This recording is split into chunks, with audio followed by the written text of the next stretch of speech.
We're joined on the phone today by guitarist Barry Goudreau. You might remember him from the band Boston. And right now he's got a new band. It's called Barry Goudreau's Engine Room, and their new album, The Road, is out now. Barry, how you doing today? I'm good. How are you? I am excellent. Thank you so much for taking the time out with me today. Sure, no problem. Well, first, if you can tell us a bit about your new band, Barry Goudreau's Engine Room, for the listeners out there, maybe if they haven't had a chance to check you guys out yet. Sure. The band includes members from my band RTZ back in the 90s that we had with Brad Delp. It's Brian Mace plays keys, Tim Archibald on bass, Tony DiPietro on drums. Great group of people. We did our first CD in 2017 called Full Speed Ahead, and we just came out with a new CD called The Road. You can check it out at barrygoudreausengineroom.com. Awesome, yeah. The Road is out, and I've heard the single Love Will Lead the Way. Definitely, it sounds modern, but also you can tell that it's you playing there as well. So it's got a little for everybody. Well, I was kind of looking back to my early rock influences before, the Boston band took off. Joe Walsh and early Deep Purple, that kind of stuff. So we're kind of going for that early 70s vibe. I think we accomplished that. Awesome, yeah. Can you talk a bit about, your playing style and some of your influences that you had coming up? I mean, obviously, you became an influence for a lot of other guitar players who followed you. So, well, one of my big influences was Jeff Beck. That's funny you should bring it up because I just pulled out the Jeff Beck Truth album and listened to it last night. And, yeah, that was a big one for me. I had been into playing the blues, along with Chicago blues records. And when Jeff Beck came out, they kind of took the blues and kicked it up with big guitars and big drums, and that was really exciting for me. So, yeah, that's definitely one of my big influences. Awesome. Well, again, you mentioned this is the second album, The Road, that's out. And were you able to, kind of branch out now that you've got the one album under your belt, kind of do some things maybe that you weren't able to do the first time around? Well, the first record we did was me looking back at my blues influences. So the Full Speed Ahead record was more towards the blues end of things. There were some straight-ahead rock songs on there, but I was more giving a nod to my blues roots, and this one is more of a straight-ahead rock record. I think contemporary classic rock is probably a good description for it. So do you think maybe if things get back to the way they used to be, I guess, if that's even a thing anymore, will you be back on the road maybe for the new album? Yeah, actually, we just confirmed our first show August 7th here in Boston for our CD release. Things are starting to open up here, and venues are starting to reopen after a long, long drought. And we're really excited to get out in front of a crowd again, and I'm sure a lot of people are dying to get out and see a live show. Well, and that's got to be tough for you. I mean, you've been playing live and, at a major level for a long time. So, I mean, to have this kind of downtime here for so long, that's got to be killing you. Yeah, I mean, it's especially difficult for my band members who do it, for a living. They don't have the cushion that I have. So it's been tough for them. And really looking forward to all of us being in the same room and playing music together. We had most of the Road CD recorded before COVID hit, although we did do some work through the COVID thing, but it was difficult. It's not quite the same. So really looking forward to getting out there. Well, again, that new album, The Road, is out, and it's great that you were able to get that thing out here before everything shut down. I wanted to ask you, of course, about your days with Boston.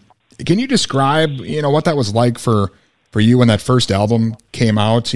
As a band, I imagine you're hoping maybe you'll sell enough copies to keep you from getting a 9-to-5 job, but suddenly every person on the planet seemed to have bought a copy of that album. Well, yeah, it was a shocker for us. We had been doing demo tapes and trying to get a record deal for years and years. So finally in 1975, we get some interest, and we're signed to Epic Records. And we had hoped that we'd sell 200,000 records. We figured if we sold that many records, the record company would allow us to do another record, and we might actually have a career in music. So when we sold that many records in the first couple of weeks, we were shocked. And honestly, we weren't able to focus on it that much because we were gearing up to go out and do shows, and we didn't have any crew, we didn't have any equipment or any of that stuff. So we spent the first 6 months just pedaling as fast as we could to try to keep up. So it was really later on before it all kind of sank in that how incredibly successful the record had been. Well, I think I've heard at least one song from that album on the radio, probably every day for the last 40 years.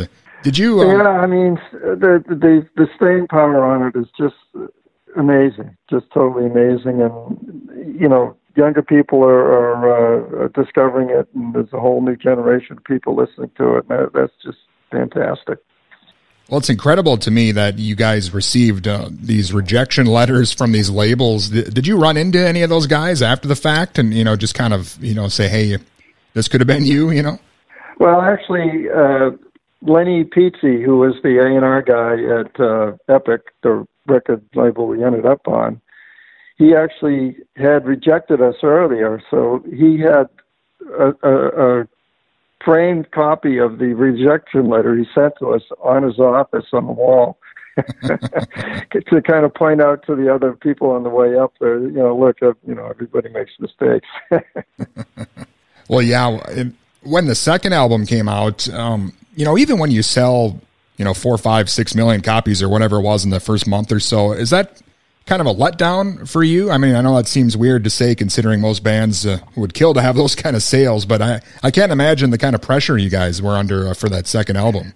Well, there was a lot of talk that the album wasn't as successful because it didn't sell as many copies, but my God, it's millions of copies, and if the first album hadn't happened and, the second was our first record and we sold whatever it turned out to be like 5 million records, that would have been fantastic. So, it's all relative. Well, Barry, I know your time with Boston, it wasn't all that long in the grand scheme of things, but, at the time you guys really changed, rock music as far as the direction and the sound, even the presentation of what rock shows looked like on stage. That's got to be pretty cool for you to kind of look back and think about those days. Well, I still have people come up to me and recall the first time they heard a Boston song. I was cruising in my Camaro with the 8-track on, and Long Time came on, that guitar solo. I remember that always, Those kind of stories, great to hear. It's great to hear that had such an effect on people, and even 40 years later, they're still thinking about it. Well, you did a lot of great stuff after that, of course, your solo album, your stuff with RTZ, as you mentioned. I saw the Return to Zero album is even back on iTunes now. Yeah, it was picked up by an English label. They have both my Orion Hunter album and the RTZ record. It's they're called Rock Candy Music over in England, and they re-released both of those records. Yeah, I have seen a lot of people over the years kind of stumble upon, some of your later work, not realizing, I guess it kind of gets swept up, under the Boston rug maybe, but, they find it and they realize, these are some real sleeper albums that they've been missing out on. So that's great that they're back out there. Yeah, I mentioned also that they also have the rights to my solo record, speaking of something that a lot of people discovered way after the fact. I still have people say, I came across your solo record on the internet, or, stumbled on a song somewhere, and, really, they really love it. It's great that people are still listening all these years later. Definitely. Well, I know you mentioned some of the guys in Engine Room are playing with you back in the RTZ days, and that new album, The Road, is just out. Is there anything else maybe you're working on, Barry, that we should be looking out for? Well, we're putting all our energy into putting our live show together to go out and promote the record. That's my top priority.